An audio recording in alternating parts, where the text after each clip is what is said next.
everyone. I'm Steven Sigmund, And I'm Mike Messinio. and this is the Weekly Movie Throwdown, where each week we look at two films we think belong in the same conversation. They have a little something in common, and we talk through which one is the better of the two. This week, we're looking at two films about working women who find love in very different ways. It's 1990's Pretty Woman, directed by Gary Marshall, versus Milk Money, directed by Richard Benjamin from 1994. Going to be an interesting conversation, and especially when we get to the audience polling, because I think you're going to be surprised by what happened. Maybe I'm telling you off the bat what it is, but shocking to me. Before we do that, what are your wins of the week this week? Okay. One of my wins of the week. So my first win is the Olympics, which every 4 years, I think every 2 years, I think I'm not going to bother watching the Olympics, but I always get swept up in it. I just find it to be incredibly engrossing, and watching these, because I always think about the fact that you put all this work in and you basically have one shot, and if you mess it up, you have to wait another 4 years. I just find that to be heartbreaking and panic inducing and stressful, and I can't look away from it. I just think it's amazing to watch these people in these moments and trying to muster all of your energy to not screw up when all the eyes are on you. I think about it all the time. But anyway, my other win of the week, I went to go see Ragtime at Lincoln Center. They had a revival of the musical Ragtime, and it was wonderful, really moving. But I really didn't think that Ragtime would feel so relevant in 2026. And there were scenes in the movie, there are scenes in the show that actually made the audience gasp in some ways, that I think it's just kind of shocking how some of it parallels where we are now. So it worked on a lot of levels, but it was just really entertaining, and the leads of the show were fantastic. Cool. That's fun. I don't go to enough live theater. I mean, I'm like priced out of it, but I Yeah. really wish I could afford to do it. So I have to stick with the movies, and that's my win of the week. Is I saw something called Nirvana, the band, the show, the movie. Do you know about this? I saw it because I saw that Nirvana was spelled wrong, and I didn't know what Yeah. that was about. So you could tell me. It's based on, it's a mockumentary, and it's based on a Canadian TV show called Nirvana, the band, the show. And the creators of it, Matt Johnson and Jay McCarroll, are the stars as well. And Matt Johnson also directed Blackberry a few years ago with Jay Baruchel and Glenn Howerton. Really liked that movie. There's something about Canadian films that I feel like has this sort of earnestness to it inherently. Even Cronenberg's films kind of feel like that. But this is about this band called Nirvana that wants to play this club in Toronto called the Rivoli. And it's like their mission to do this.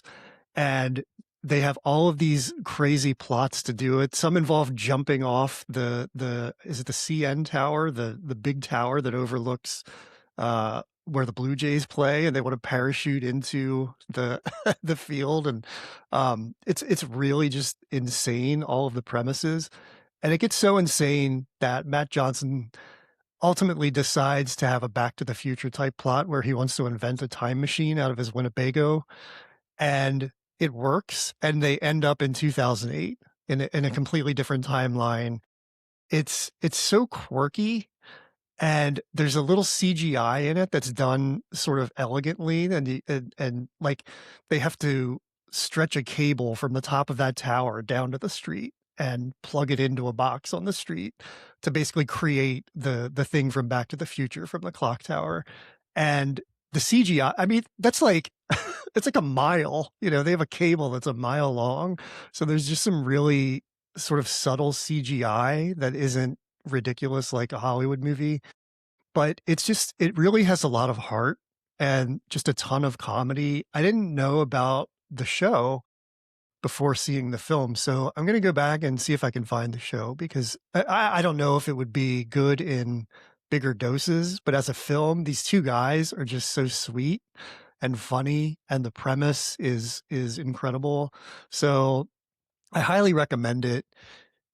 It was the AMC secret movie of the week, so I don't think it's out yet. I think it comes out probably next week. But if it's playing near you, I suggest go see it because I think you'd really like it. It's just super earnest and fun. That's my win of the week. I don't know if one of these films is a win of the week, but let's I get mean, into speaking of earnest and fun, that's yeah, what these two movies are going for. Maybe right. to varying degrees of One, success. yeah. So let's get into it. Let's talk about our matchup: Pretty Woman versus Milk Money. Why are we pairing these together? I mean, on the surface, they're both films about sex workers basically finding their way out of the profession. It's told in very different ways and to very different effect. Pretty Woman, essentially a fairy tale. It's made by Disney, so it has that Disney sort of slickness to it. Milk Money, a little rough around the edges, a little tonally inconsistent. Really is more of like a suburban story in a way, but also includes a coming of age story. Well, It's there's yeah, there's a lot Milk going Money on in it. is a very uncategorizable kind of movie. Like you look at Pretty Woman and you're basically like, this is a rom-com. Milk Money is trying to be a lot of things, and I don't know why it's trying that many things. But it really gives it a go. We'll just say that a lot of movies came out of the success of Pretty Woman. That this became a thing now that people were trying to chase. And I think Milk Money may or may not have put the nail in that coffin as well. This, like with I Love You, Beth Cooper, we may have seen the beginning and the end, but this era of sex worker movies was much much shorter. Because by Milk Money in '94, I think people realized it really was about the leads more than the premise or movie itself. Yeah, possibly only revived by Anora last year. I can't think of Right. any other Yeah. sex worker films And in again, a different between. kind of So movie. But I mean, we could get into the fact that Honora, in a way, is like a fairy tale, almost like Pretty Woman, and then just turns that on its head, which is what I always thought about when I first watched it. Like the first half of Honora feels very much like a Pretty Woman fairy tale, and then it just completely takes a left turn and puts you on a completely different path. I learned quite a lot about the script for Pretty Woman in researching this, and we'll talk about that. But Anora feels a lot like the tone of the original script of Pretty Woman, which was called Hmm. 3000. Yeah, actually, why don't we just start with Pretty Woman because it came first. It kind of lays the groundwork for what Milk Money would try to do. So I don't know anybody who doesn't know what this film is about, but in case you've been living under a rock for 40 years, a really quick summary is that a sex worker and a businessman fall for one another after he hires her to stay with him for a week in Los Angeles. It's as simple as that. And I think that the fundamental breakdown of it comes from that. Like that story is so simple and that carries over into the way the story is told. It's very slick, it's very straightforward, it's very Disney. Uh where do you stand with Pretty Woman? Wow. Um, it's a really tough question to answer, tougher than I thought it would be, because when you think back on Pretty Woman, you remember how huge it was, and it was huge. It was, I mean, it was one of the highest grossing movies of that year. It dominated the box office, so it was everywhere, and you know that it launched Julia Roberts' career, and this is how you think about it. Going back and watching it now, all these years later, it just feels insane that this movie was made and by Disney, and all of it feels nuts. Like let's put it this way: because it was made in 1989, the hero of the story is basically, what do you call those guys? A Corporate Raider? right, a corporate raider, exactly. Like, he's the hero of the story, a guy that goes and takes business and pulls them apart, like what Mitt Romney did at Bain Capital, that he got so much flack for when he was running for president. Like that's literally Richard Gere's job, and he is the person you're rooting for in the story. So it's this weird convergence of like you're in the '80s power business move thing, so that is an element of the movie, and then you also have the Disney fairy tale thing, And you have this weird idea of making her a prostitute, which, if you go back and watch a lot of movies in the 70s and 80s based on prostitution as well, well, it just kind of brings all these elements, very like 70s and 80s elements together and mashes them up in a movie that by no right should work. But it proves the adage that if you have two great leads that have great chemistry together, you will follow them almost anywhere.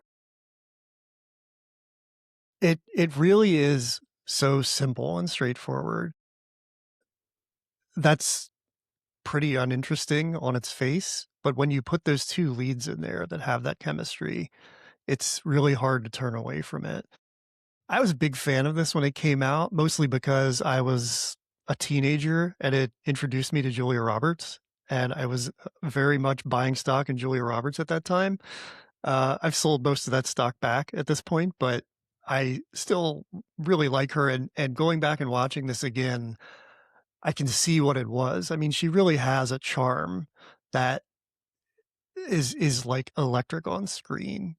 And it's interesting that you talk about the what this is and how simple it is. But I read a book this week called From Hollywood with Love, and I don't know how much you know about the production of this, but it was insane.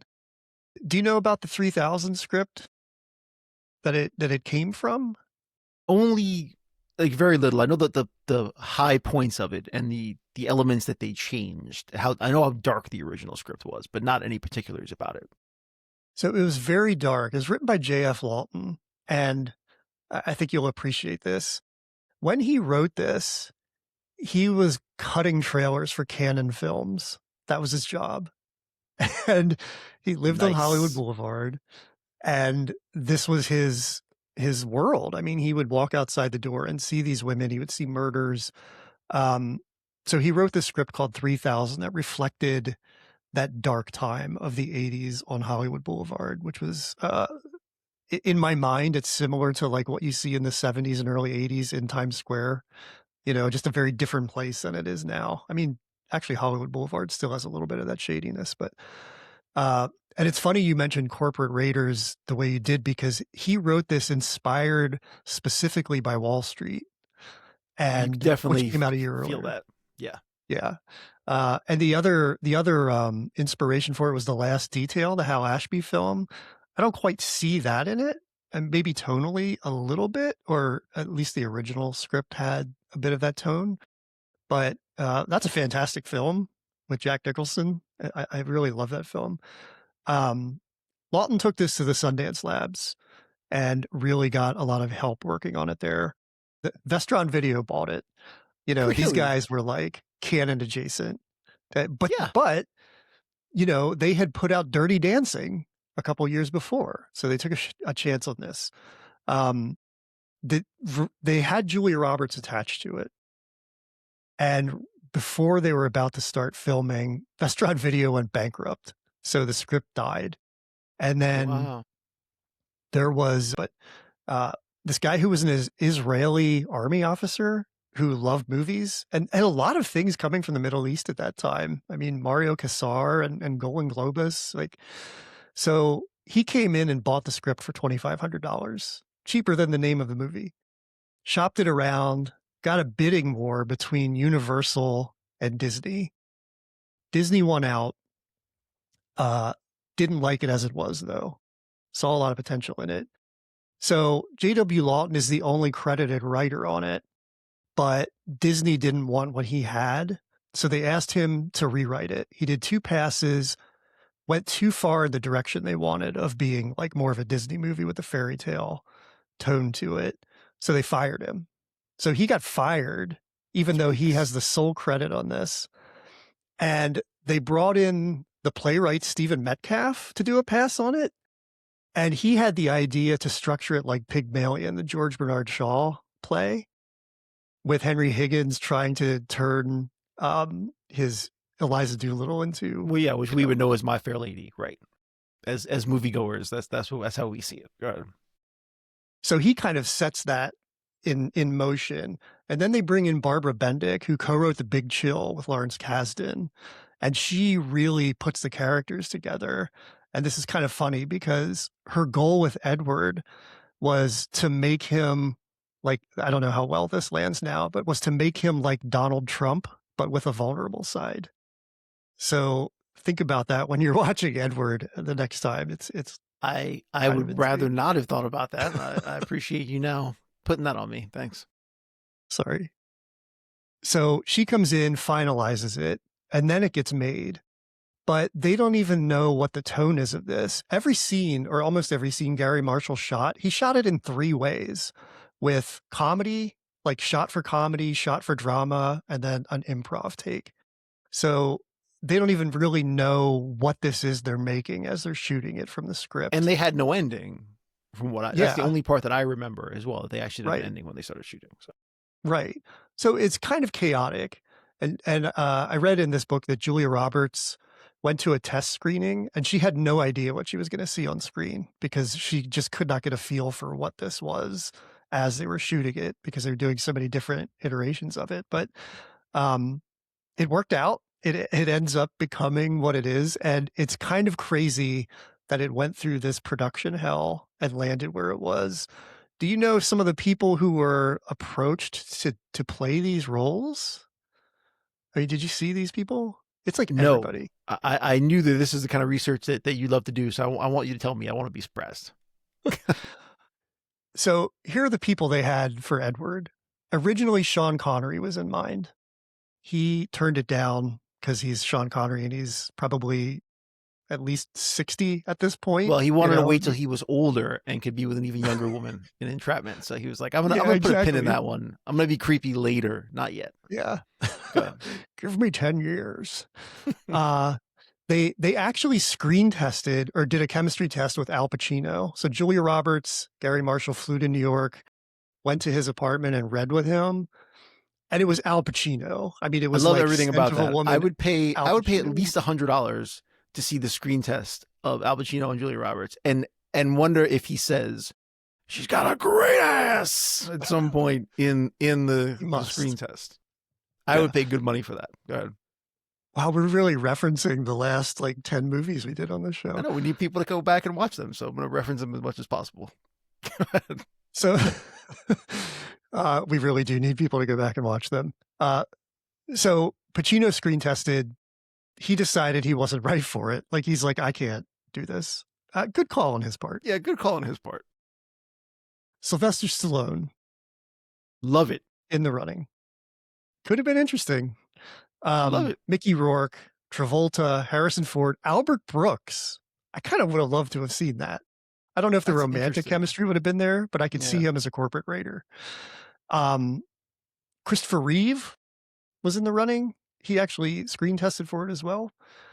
And when Al Pacino dropped out, they went after Sting. Wow. Sting could have been Edward. Yeah. And then for Vivian, Meg Ryan, Kim Basinger, Bridget Fonda, Sharon Stone, Madonna, Michelle Pfeiffer, Emma Thompson, Winona Ryder, Jennifer Jason Leigh, Drew Barrymore, Patricia Arquette, and Molly Ringwald. So there were so many possibilities here. Yeah, it's interesting for I mean, the male part, it's a lot harder to see some of those people doing it, but the actresses that you listed, I feel like a lot of those people could have probably played it. But again, I mean, Julia Roberts is just radiant in it. But I could easily see Michelle Pfeiffer, in a way, playing that part, almost more than anybody that you listed. But yeah, that's fascinating. The other thing to remember when talking about this is that at the time that Richard Gere had gotten this part, he really hadn't played a part like this before. I mean, most of his roles had been more street guys, if you go back and look at his filmography. So it's hard for us to remember that now because we're used to seeing him as a polished guy, especially after Pretty Woman, but a lot of parts he's taken after that. But yeah, this was a stretch for him, and a lot of people didn't know if he could pull it off either. I think about he played the sex worker in American Gigolo, the Paul Schrader film, which is kind of interesting. But, yeah, he just has that Gear energy all the time. Like that's movie star energy. He doesn't have to kind of adapt. You just put him in there, and no, it's true. He does just as well in this role. I think that part of what sells it is that he plays it incredibly subtle. Like he plays it as if he's above everything. Just like one step detached from most things, and I think that really works. Clearly, that's a choice that he had to make, and I think that works. Detached is a good word for it. He's very focused on the job at hand, and even becomes detached from that. So I think that's it's sort of stoic in a way as this corporate guy. I can't imagine anybody else doing what he does, with the grace he has. I mean, think about Stallone in that role. What would that be? Yeah. I Think mean, think again, the about problem with some of Pacino. those actors is that I just don't know them as having great romantic chemistry with anybody, which is the problem. Yeah, that's a big part of it. It's easy to see some, Richard Gere just has a certain thing again because he played a gigolo, and it's just kind of the energy that he gives off. You can easily see him having chemistry with a lot of people. Yeah, I don't know. As much as I love Stallone, I'm just not sure that would work. That would work. He has his lane. I think talking about the performances. I mean, Julia Roberts. She's early 20s. This is like her second or third film, and uh, I can't think of another actor whose star was made from one film in such a big way in like the modern time. She got every script in Hollywood after this, and she's just so good in it. She has such a charming way about her, and like a confidence, even though the Vivian character isn't really sure about herself in her role as a sex worker. I mean, she has a confidence, and you can see that she kind of has like an intelligence to her about protecting herself. And uh, I think Julia Roberts is 22 years old when they filmed this, and just like beyond her years with the way she carries herself on screen. It's really pretty impressive. Jason Alexander. I mean, this middle of Seinfeld. Yeah, and it turns out that Gary Marshall had worked with him before, I believe, and that was part of why he knew he could do the job. Um, but yeah, we every time we think of Jason Alexander now, we think of him as Costanza, which is a bit of a disservice to him. I It have to is. say, because he really is a wonderful actor and can do a lot of things. And he was a song and dance man. I mean, he was on Broadway at this point. Uh, he could do a lot of things, and here we get to see him play just a pure heavy, a real jerk. And he's really good in this too. I think that it's yeah, you really you really dislike him, especially towards the end. So it showed the range that he had, but he still couldn't break out of the Costanza box because it was too big for him. But yeah, it's nice to be reminded that Jason Alexander had a lot of layers. Still has them. He did try to break out of that with Dunstan Checks In, but it didn't quite work. Yeah, Which was like 3 years after this. So the heat from Seinfeld and Pretty Woman got him Dunstan Checks In. I don't know. He might come up later with career highs and lows. A couple other people in this who are worth mentioning. Laura San Giacomo. She was kind of had a run of like leading lady films from the late 80s on, which was yeah. I couldn't help interesting. but wonder. The minute I saw her again in this, I hadn't seen this in years. It was like, what? She's one of those. What happened to that person? Actresses that I always liked her when I saw her on screen, and she did. She had a decent run, uh, but I don't really know what happened. I don't know where she petered off to, where her career went. She was, I think, kind of a career high for her was the long run on Just Shoot Me. That was, I mean, Yeah, that was like dozens and dozens of episodes. So that was a pretty solid gig for her. Of course, you have Hector Elizondo here, who works with Gary Marshall on just about everything. all the time. He's the best, and he's the best in this kind of role. I don't think there's any. I know that Stanley Tucci gives him a little bit of a run for the money. I just think the two of them, no one is better at this particular kind of role. Uh, Person that shepherds someone into a new place, like that kind of mentor role. And Elizondo does it all the time. I think he's great. I love seeing him do this role over and over and over again. I just enjoy him. So There actually wasn't money in the budget to pay him for this, so Gary Marshall paid him out of his pocket, and then they eventually relented and reimbursed Marshall for it. But He really wanted him, so he brought him on himself, which I think is pretty cool. Yeah, well, again, they work together all the time, so I think he just felt like it's almost Gary Marshall's security blanket. I think having him there is important. So I could see why he would want him around. Speaking of Gary Marshall, let's quickly go over just kind of the direction of this, because I think this is such a touchstone for romantic comedies in the modern age. I mean, I think about It Happened One Night and everything that kind of came after that, and this really feels like it sets the groundwork for everything beyond it. And that's all the rewriting of the scripts, but I think it's also what Gary Marshall gets out of these I people. agree. I think the Marshalls are killing it around this time. I mean, Yeah. Big is 88. They start filming Pretty Woman in 89. The Marshalls are really on they're both on their game at this point. But yeah, I agree with you, especially hearing you talk about how it was filmed 3 different ways and they had no direction. You need someone who has a firm hand but a light touch and is willing to go with the flow. And someone like Gary Marshall who has just a huge history of working in television, but with true comedy greats, going all the way back to Dick Van Dyke Show. I think you have someone who is more than willing to roll with the punches, who's probably seen everything, and so he's not going to get flustered by the chaos of the script or the filming. And I think that's really important. And someone who also understands inherently that all movies are about, two people and following these characters and getting that right.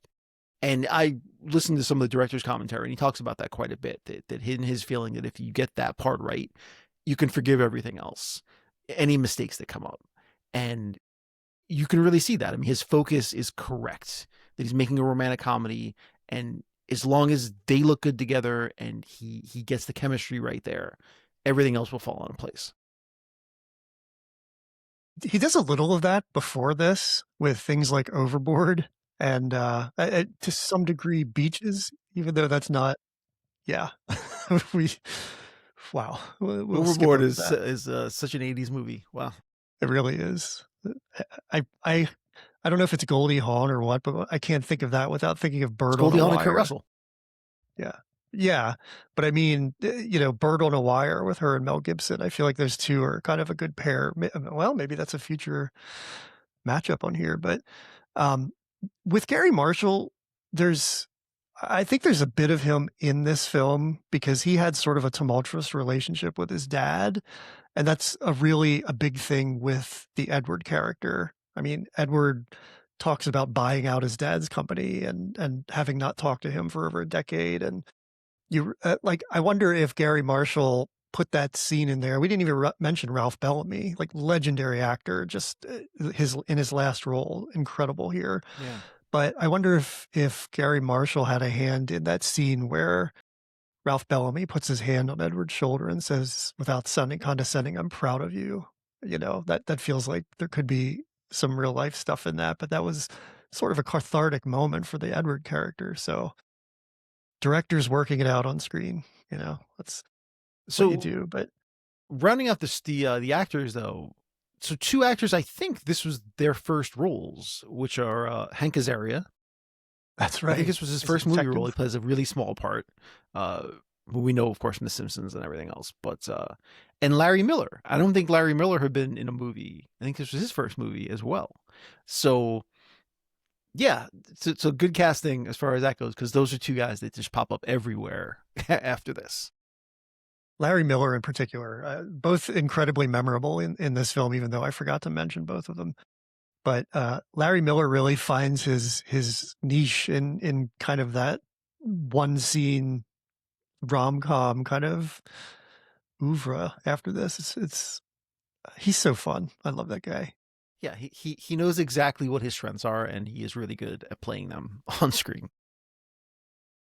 Just to round out the direction, I want to just say that I think what this does for Gary Marshall is kind of put him on a path. Like I mentioned the things he did before this, but the things that come after this really are all parts of Pretty Woman. I mean, he does all of these holiday films, Valentine's Day, Mother's Day, Yeah. New Year's Eve.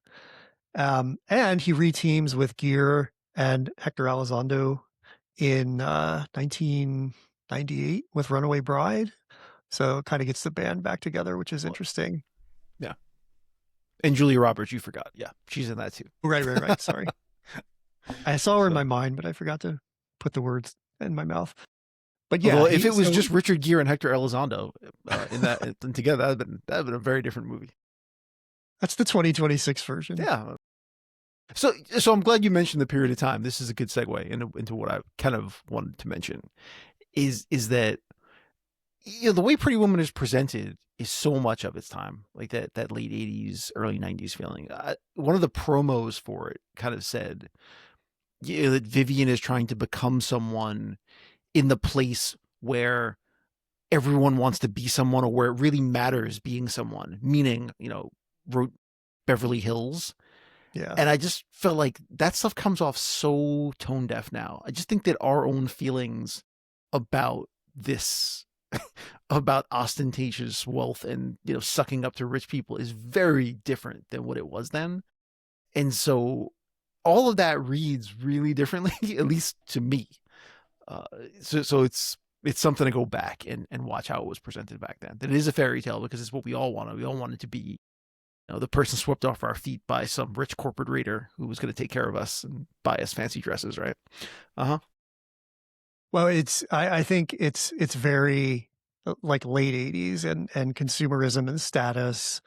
It's inspired by Wall Street. So it tells you like the peak of just materialism and wealth and I think that's once we get into Milk Money, it's going to be interesting because that has a completely different sort of idea of what being rescued from this lifestyle is. And I think the way this would play in 2026 is that someone who's a sex worker doesn't necessarily need rescuing. I mean, it's a choice and it's a profession. And both of these films kind of show that, like, oh, you shouldn't do that, which is a little condescending to sex work, but again, they're of their time. So they would be very different. And well, I mean, we've seen it with Honora, essentially. I mean, it has a very different take on that profession. So yeah, that kind of locked both of these films into when they were made. Let's let's really quickly talk about the soundtrack because the soundtrack to Pretty Woman is an incredibly important part of it. It Absolutely. went triple platinum. Like it's amazing. King of Do you have the Wishful soundtrack? Thinking to this day is still one of my favorite songs. Every time I hear it on the radio, it makes me smile. I think it's a fantastic song. Who sings that? There's a band called Go West. Yes, that's it. Yeah. Yeah. Yeah, I really like that song. But you have Roxette. That's a big one. Must Have Been Love. I mean, that was like a huge charting song because of this. Roy Orbison back on the charts because of this, like 30 years later or something. um, yeah, you have Fame, the Bowie song. It's just a really, really solid soundtrack in a time we've talked about it in the past couple of weeks with some of the films we've looked at, like Can't Hardly Wait. Just a big time for soundtracks in the 80s and 90s. And this is definitely following suit with that. Let's move on to the strengths. What are your strengths for this film? Yeah, the strengths 100% are the leads. I mean, there's just no two ways about it. We talked about other people that could have been in it, but yeah, these two people kind of have magic together, and that's a strength. Hector Elizondo is definitely a strength. I think it's really well cast. It just is. The cast is great, and so I think if you're going to have a script that you're literally working out on the fly, you need an incredibly strong cast to help carry this movie, and that's what you have here.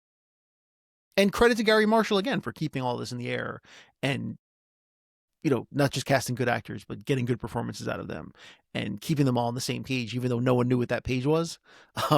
So yeah, those to me are very much the strengths of the movie. Couldn't agree more. It's just so perfectly cast, and in with all of those different ideas about who could have been in it, it could have. It's really lightning in a bottle the way it hit. I mean, that sliding door scenario of of like, Meg Ryan and Sylvester Sting. Stallone. Yeah.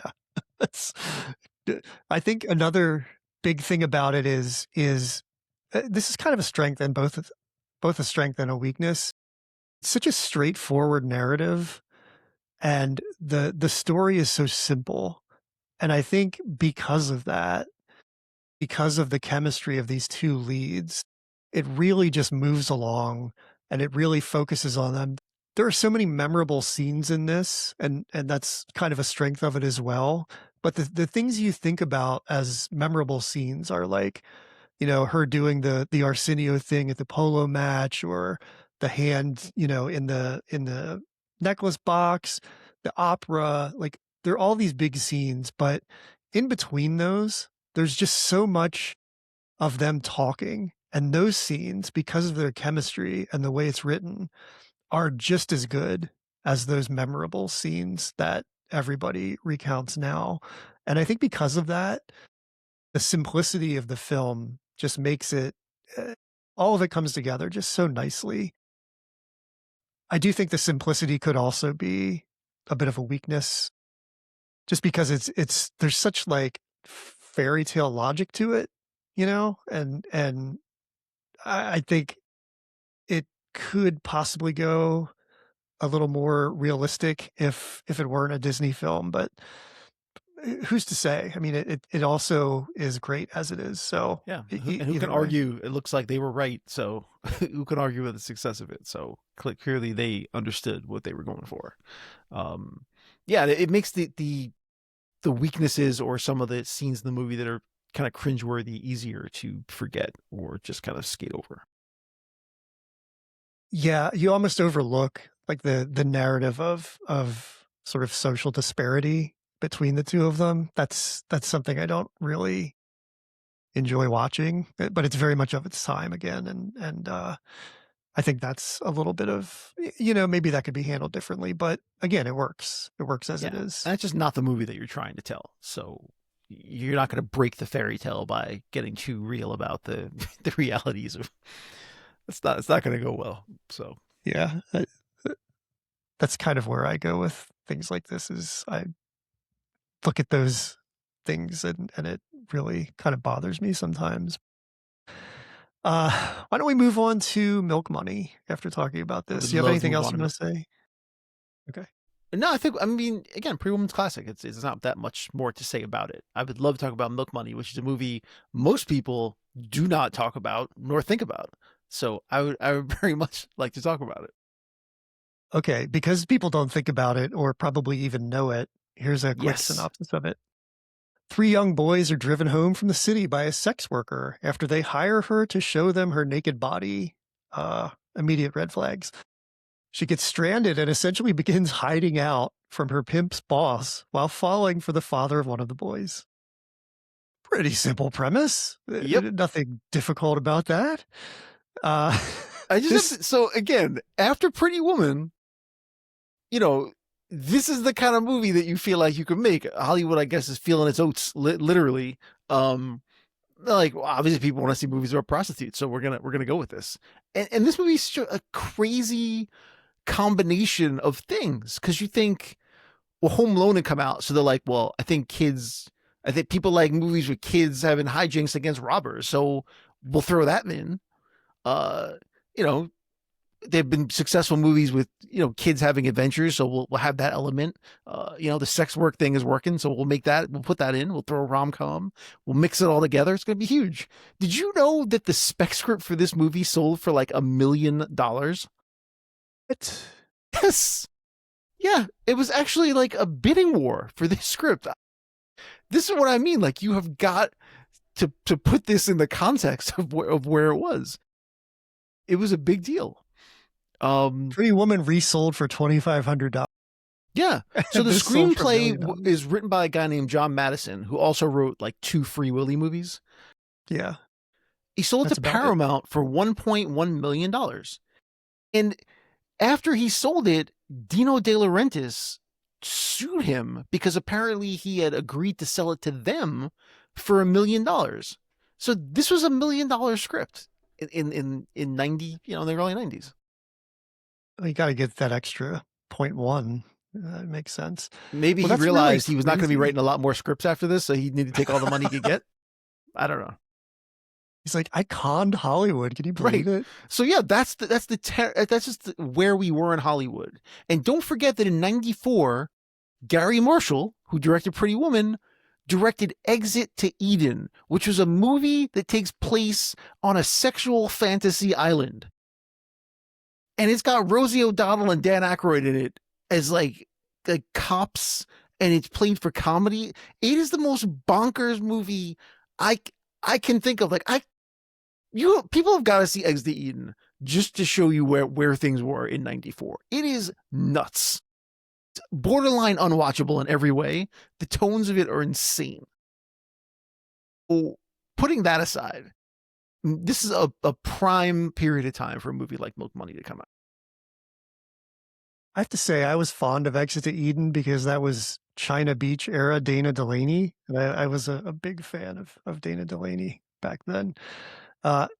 Yeah, so this sold for $1 million, and the budget on this was $35 million. So it only made $18 million at the box office, but Pretty Woman's budget by comparison was $14 million. So less than half of what it did. And that made almost $500 million. So it goes to show you, it's not what you spend, it's what you actually are buying. So I think that's, you know, So that's what's fun about comparing these. right, but here is where I possibly lose the audience. Or we lost them already. It doesn't make a difference. Doesn't matter. We never had one. Yeah. I still kind of like Milk Money. I'm sorry. I still think it's a decent movie. I don't hate it. I never hated it. I think there's a good movie in there. I really do. It gets lost in a lot of things. And yes, it's got more problems in it than a math test, but it's still got, it has heart. It really does. There is some heart in this movie. And I think the performance of the kid is so likable, and his chemistry with Melanie Griffith is so good that it almost makes the movie work for me. Well, probably to your surprise, I'm here to tell you that I agree completely. That as Holy problematic as this cow. film is, I really enjoyed it. All And right. we were talking a little bit off camera about it, but this has as problematic as it is, it has a nostalgia to it that a lot of these films we've discussed recently have, and they're all kind of from the same time. So I wonder if that nostalgia is like only apparent to us because of the age we are, or if this is a film that feels nostalgic to somebody who's half our age or twice our age.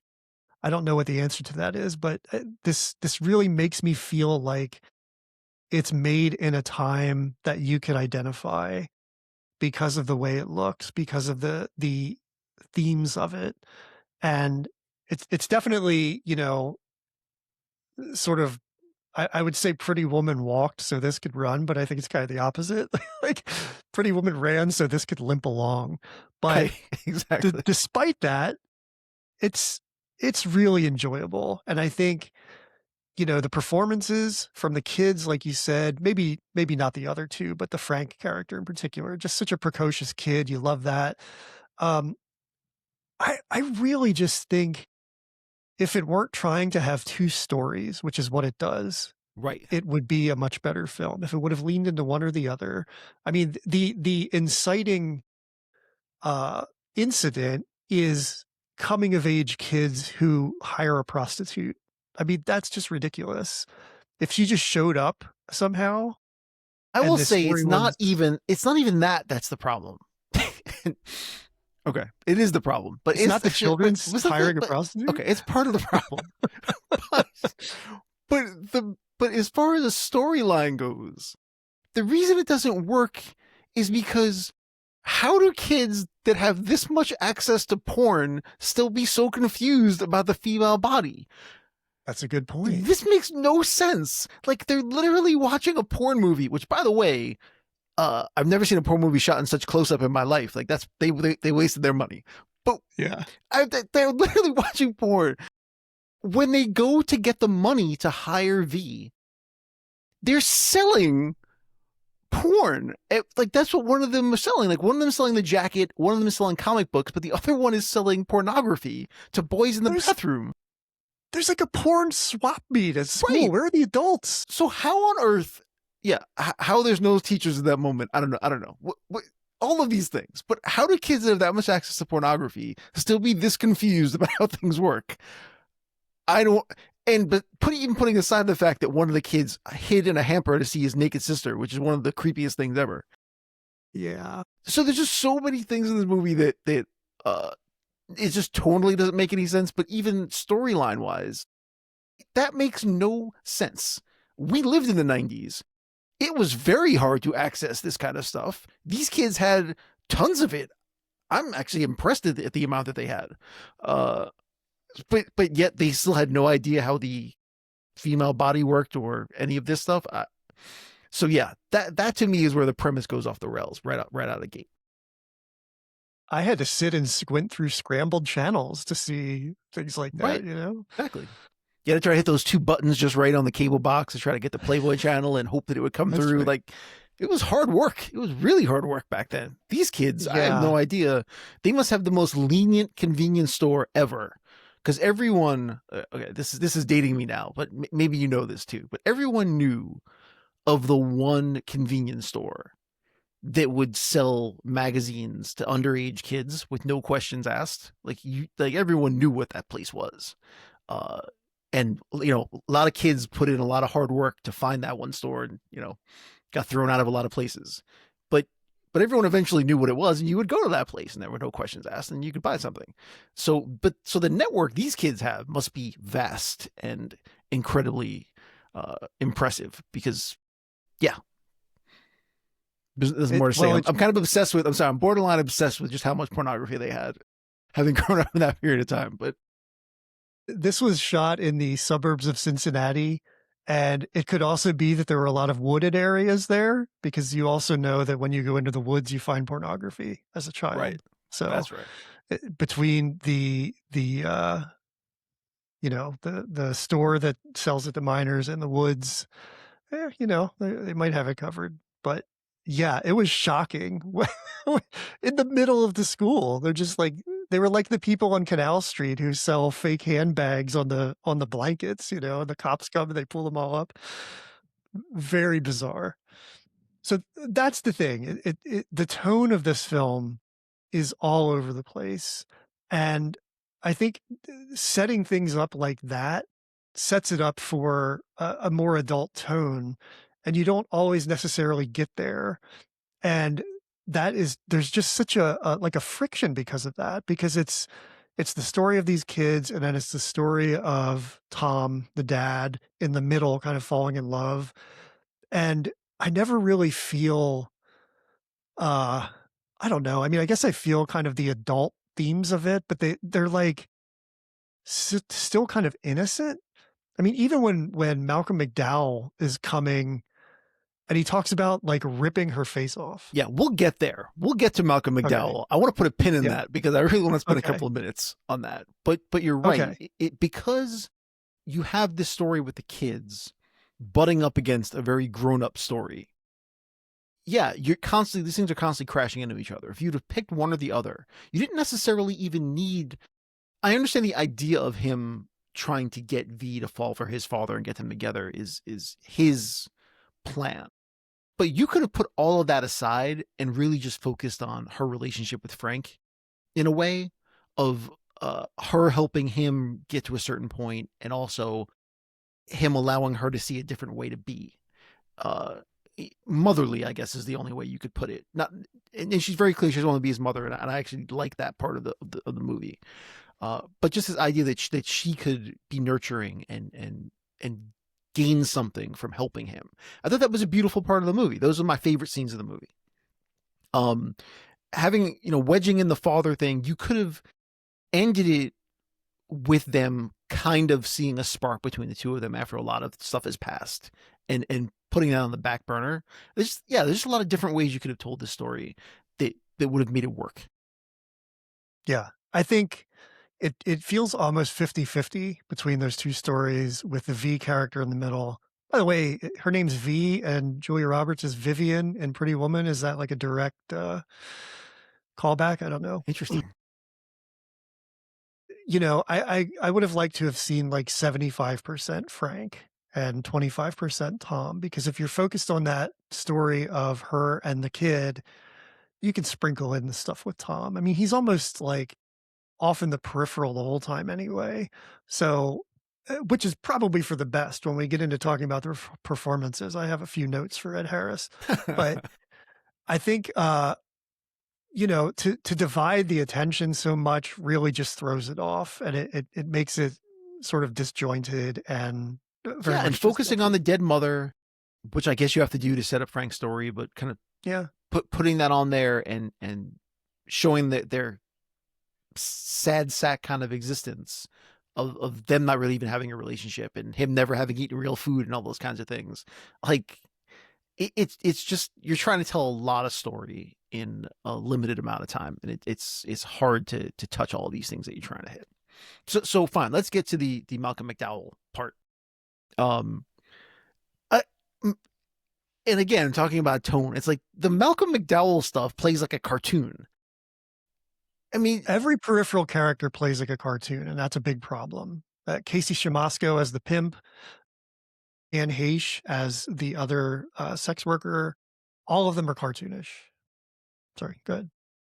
yeah, I guess maybe just because he used the word bloody so much, it just felt like a caricature. It was just so, it was so out there. Like, I don't know. I think he must have got paid well. I have no idea. Like, I don't know what Malcolm McDowell was doing in this movie. I I was thinking about that the whole time. Like, what is he even doing here? To pay for a kitchen. They I always guess say, so. like, I you guess so. hear people taking a role for a kitchen.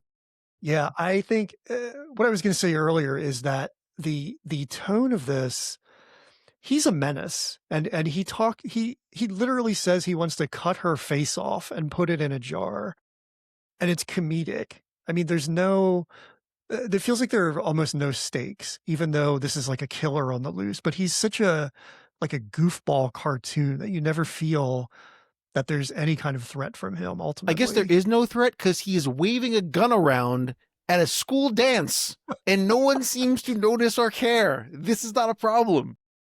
There are a lot of irresponsible adults in this film pertaining to the school. I mean, the fact that that Melanie Griffith's character can even come to that dance and dance in the middle of the auditorium. You know, what? And then he comes in with the gun. Well, of course he's going to be able to come in with a gun. Everybody's focused on the sex worker in the middle of the room dancing with a child. It's insane. And then, you know, he brings her to school to demonstrate the female anatomy. Okay, Let's hear let's about talk that. about this. Yeah. This is what one of the dumbest scenes in the movie because clearly it's just a scene someone had in their mind and wanted to get into the movie. Yeah. I But can't wait. he fails the test. She tells him he needs to do an oral presentation with footnotes, by She's the not way. in the room. He's 12 Yeah. years old. Who the hell does an oral presentation with footnotes at 12? But I know. besides that, she tells me she's an oral presentation with footnotes to pass the class. He brings her into the room, locks the teacher out, does the presentation. So he's going to fail. Like, this didn't even make any sense. There's no point to this. Are we Person who's grading him doesn't even see it. right? The dumbest scene, the least, I don't even know what the word I'm looking for is. The scene doesn't fit into the movie in any way. Yeah, it really, I think there are a couple things like that that really make no sense, but that is the most egregious of them.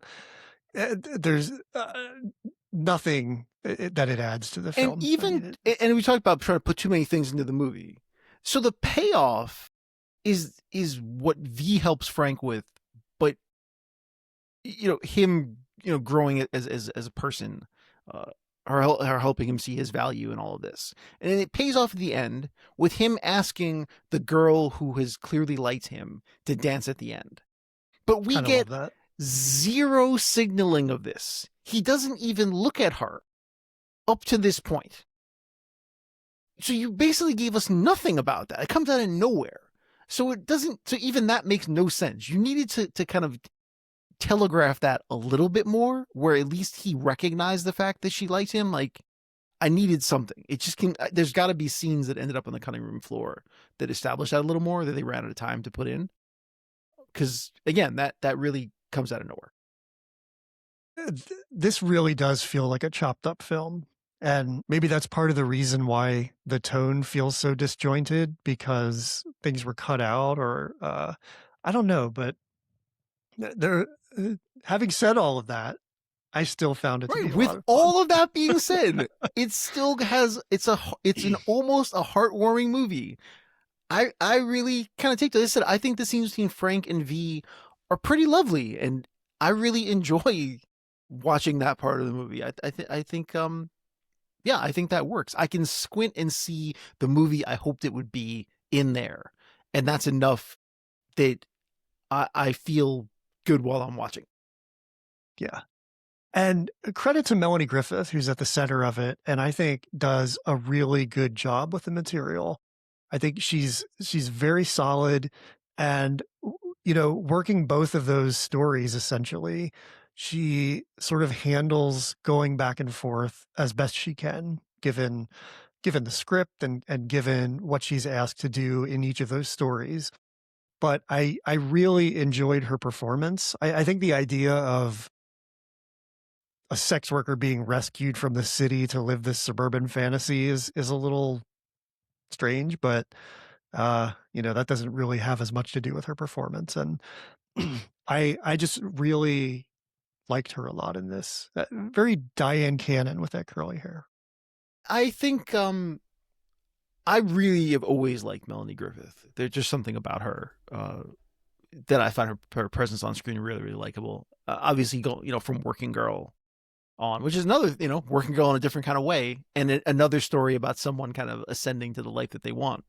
But yeah, I've always found her to be incredibly charismatic, and you're right. She takes very pedestrian material and elevates it just because of her own twinkle, the what she has, what she gives off in this movie, that makes it very watchable.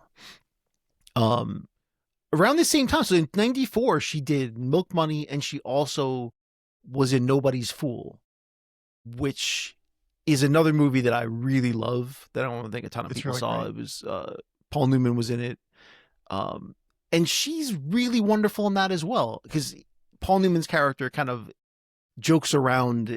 Part of the premise of the movie is he's in love with her. Another weird idea, by the way. That movie's a bit strange as well.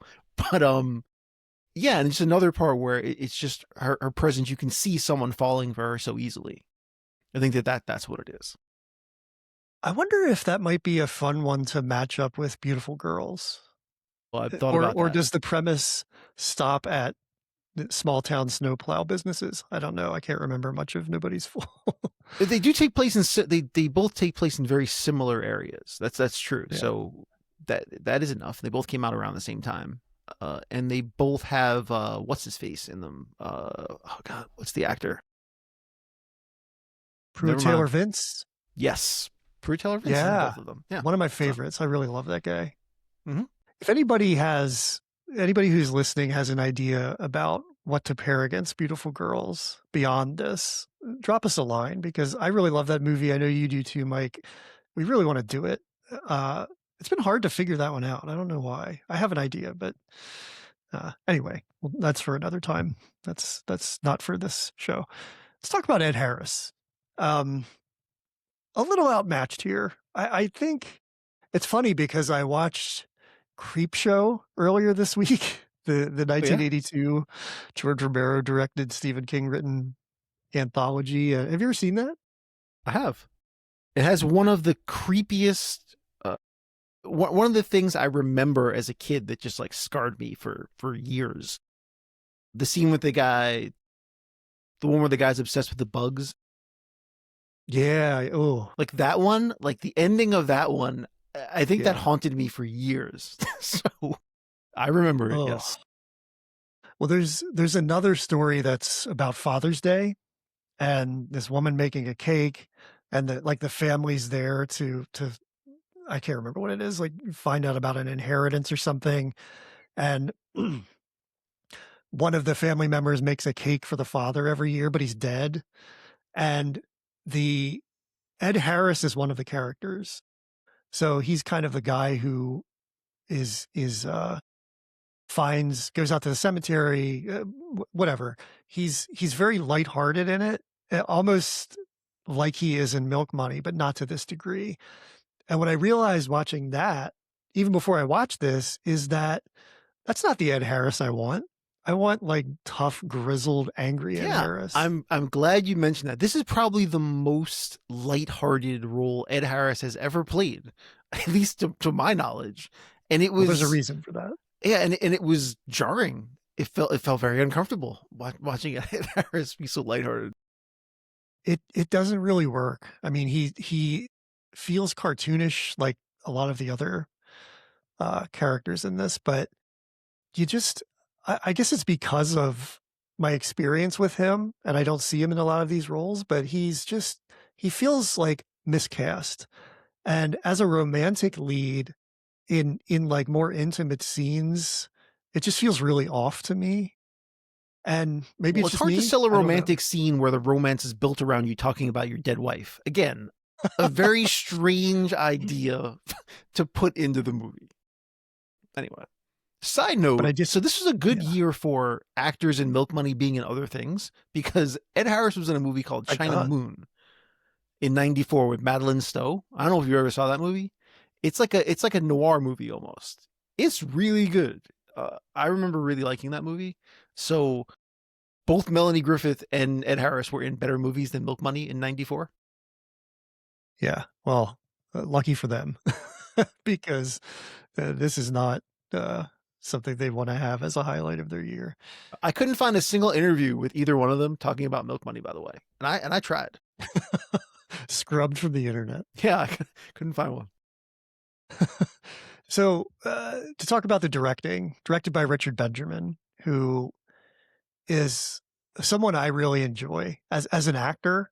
You, me He both. was in one of my favorite films as a kid, Saturday the 14th, which was like a spooky comedy. Right. So that I'm glad you said that because he was in your favorite one of those in Saturday the 14th. He was in Love at First Bite with Yes. George Hamilton playing Dracula, which was Yeah. my favorite Dracula movie as a kid. I thought it was the best. I watch this movie all the time, and it is a legitimately terrible Dracula movie. But even the idea of George Hamilton playing Dracula is hysterical, Exactly. and it is great. And Richard Benjamin is really funny in it. George Harrison's claim to fame is just being really tan. Yeah. So playing someone who can't go out in Right. sunlight is. It's so great. It's just everything about it is fantastic. Do we want to do Love at First Bite versus Dead and Loving It? No, you hate I that don't know. movie. Maybe we could do Love at First Bite versus Saturday the 14th. I mean, they're both spoof movies of horror movies. I mean, you could put those head to head. True. It's fine. I Yeah. don't think I Well, want to watch Dracula Dead and Loving It again, to be honest. yeah. And I'm with you. Well, we'll put that in our pocket for Yeah. October. Yeah. So Richard Benjamin, if you look at his career, it's wild how much really good stuff he's done and how much really bad stuff he's done. Yeah. It really runs the gamut. He's been all over the place. Yeah. I mean, some of the big ones, The Money Pit, Little Nikita, which was a very solid film with River Phoenix, Mermaids. My favorite year. Yep. I love that movie so much. Really, really good. But yeah, then he does things like My Stepmother's an Alien, and really, yeah, he's all over the place, doing a lot of acting at the same time. Maybe that's why. Maybe you should have picked one. You stretched a think little you're too right. thin, Richard Benjamin, in the '90s, I guess.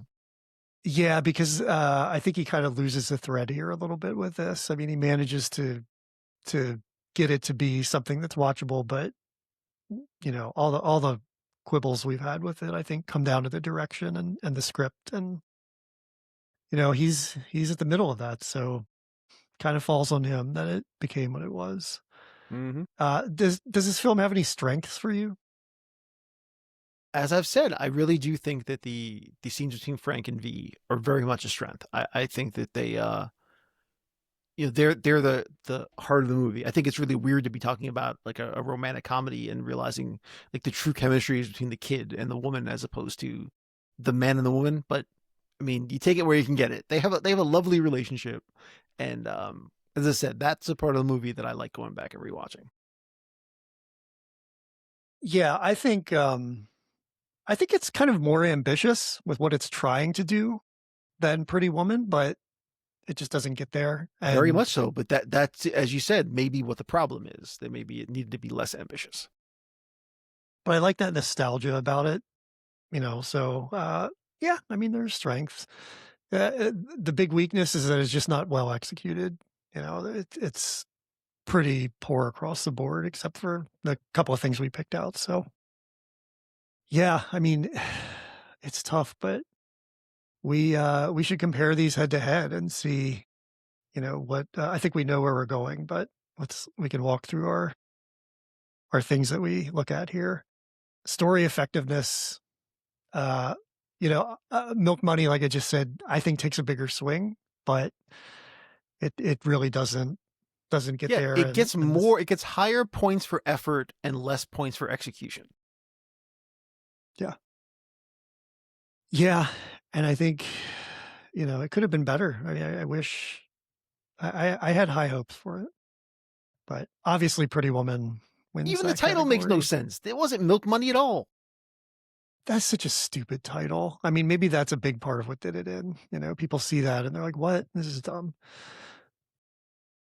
There's Well, this is kind of interesting because I think the characters are a little more there's a little more depth to them, I think, in Milk Money, even though they're not executed as well, at least some of I them. agree, and in some ways, V's character almost feels more true to what an actual uh, sex worker's life is like than Pretty Woman.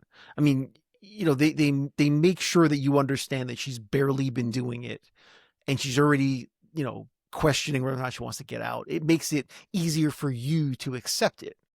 Whereas in Milk Money, she's obviously been doing it for a while. She's accepted this is who she is, and she's not really ashamed of it exactly. I mean, when she leaves the house, she goes to the middle of town to try to get a date to pay for a room. It's like she accepts who she is.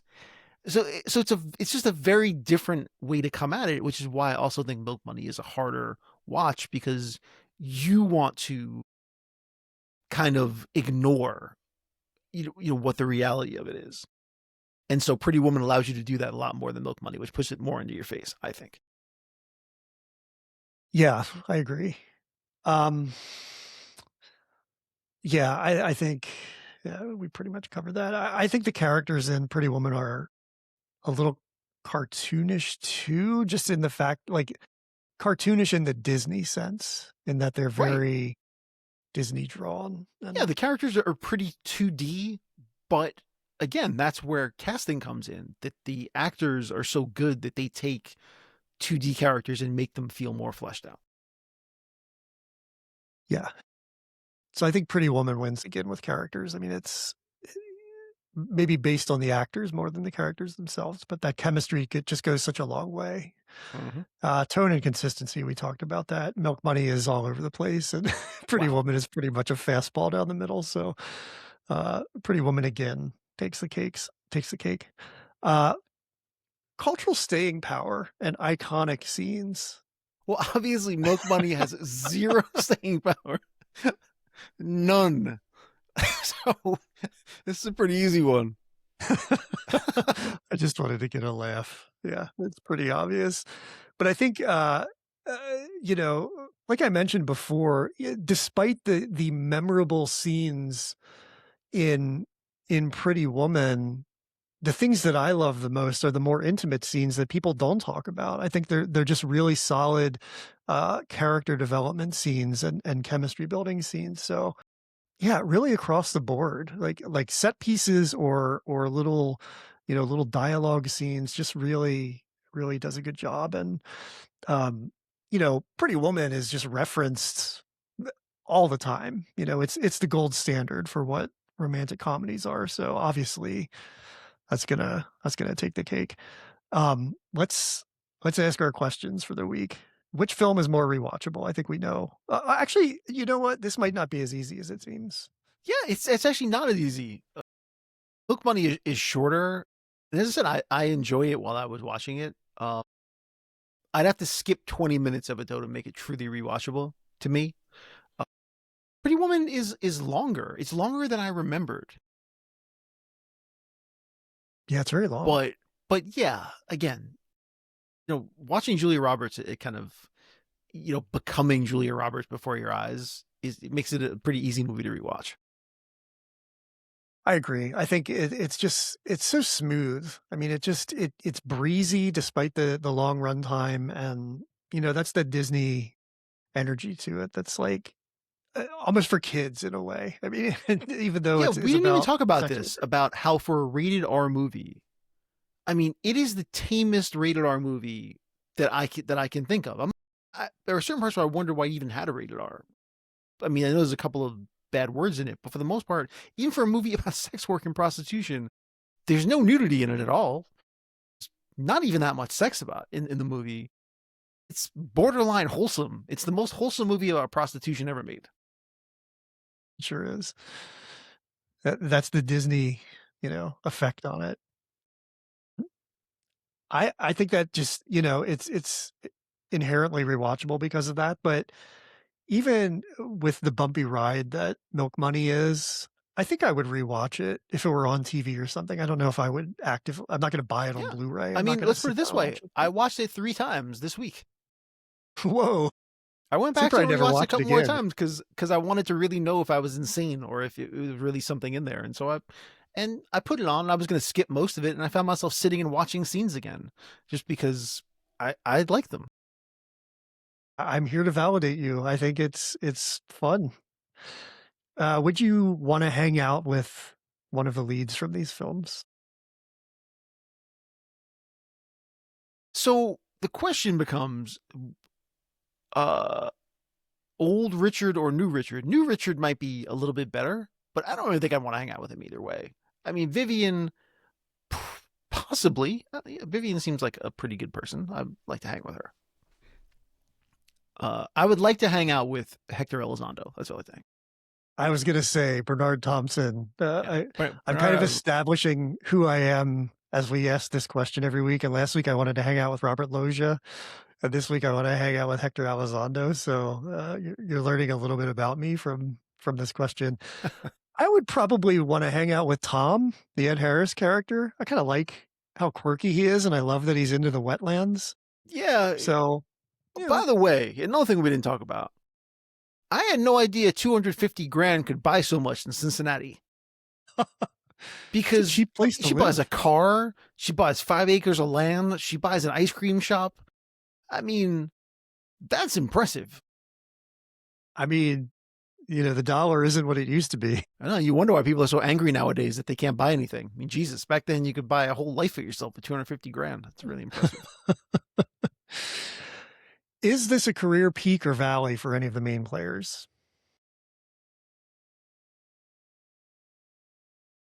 I mean, it can't be a peak for Julia Roberts because she had kind of just Yeah, it's really a launching point for her. started. Yeah. Um, I think it's a career highlight. I think it's the peak for Gary Marshall, actually. Yeah, I think you're right. Uh, I would say this year is a peak for Jason Alexander. I mean, he's in this, he's in Seinfeld. I don't think it's going to get much better than that for him, really. I mean, he's working all the time. His filmography on IMDb is like endless. But was there ever a year where he had such a successful film and a hit TV show like Seinfeld? I just don't think that there's going to be any other year for him like this. Yeah, Um, I think that's pretty fair. Could you argue that it's around the peak of Melanie Griffith's career? I mean, yes and yes, yeah, no. She doesn't do a ton of memorable things, past the late 90s. do you think this So starts a backslide for her? I mean, the roles she gets after this aren't really those lead roles the way they were in the 80s, or maybe the Bonfire of the Vanities kind of started her down that hill. Yeah, possibly. But yeah, if you go back and look at it, I mean, definitely has become more supporting roles from that point on. So it is possible this was the peak of where Melanie Griffith was. J.W. Lawton, the screenwriter of Pretty Woman, despite being fired from it and going on to write things like Under Siege, I mean, he would still not Yeah, I meant ever to mention that reach. he wrote Under Siege. That's wow.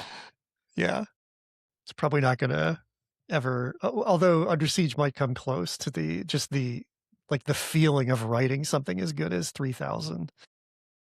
Okay, Well, if we're going there, then John Matson, the guy that wrote Milk Money, clearly that is a career peak for him because he only wrote like absolutely. 3 other movies after that, and I guarantee you he didn't get paid $1 million for any of them. So. Probably collectively. I mean, two of them are Free Willy. Would one of these films be better if Steven Spielberg directed it? Now, this is interesting, especially with Milk Money. It really is interesting, and I think you have to say Milk Money would be a better movie if Steven Spielberg directed it. Absolutely. One, because he's way better at directing children than anybody, and he also would have understood how to get rid of the stuff that didn't work. He would have inherently understood what didn't work and streamline the movie to make it work better. I firmly believe that. Yeah, I agree 100%. We need to get that movie. Would either film be better if you swap lead actors or actresses, I guess, in this case? Oh man, I I would kind of love to see Julia Roberts and Richard Gere in Milk Money. I think that would be hysterical. See, I think Ed Harris could maybe play that Edward role because he's a little more subdued. He's especially like pre-transition Edward. I mean, that cutthroat kind of corporate raider thing. I could see Ed Harris So doing here's that. the thing: individually, could you see Melanie Griffith playing the role of Vivian? Yeah, I can see that too. As I said, I think she's a very charming actress, Absolutely. and I really like her. But could you see the two of them together, like Ed Harris and Melanie Griffith, just didn't have the chemistry Yeah. to carry Pretty Woman, and that's why it wouldn't work. Individually, though, you could see them in those roles, but together, I don't see it together. But Richard Gere and Melanie Griffith, I think that could be interesting. I also don't think Julia Roberts in the V role would work because she's a little more seasoned as a sex worker. And I think Julia Roberts sort of like wide-eyed optimism coming into making the film and portraying that on screen wouldn't work as well there. What about if you swap the Frank kid with Jason Alexander? Would that be okay? Before we pick our winner, I think it's pretty obvious, but let's look at the polling results for this week. Every week online, on social media, we throw up a poll and ask you to vote to help us pick which film is better. We are at Movie Throwdown Pod on TikTok, Threads, Instagram, YouTube, Facebook. So look for our polls there every week and help us decide. I think we know where we're going this week, but you're going to be shocked to find out that the internet has a different idea.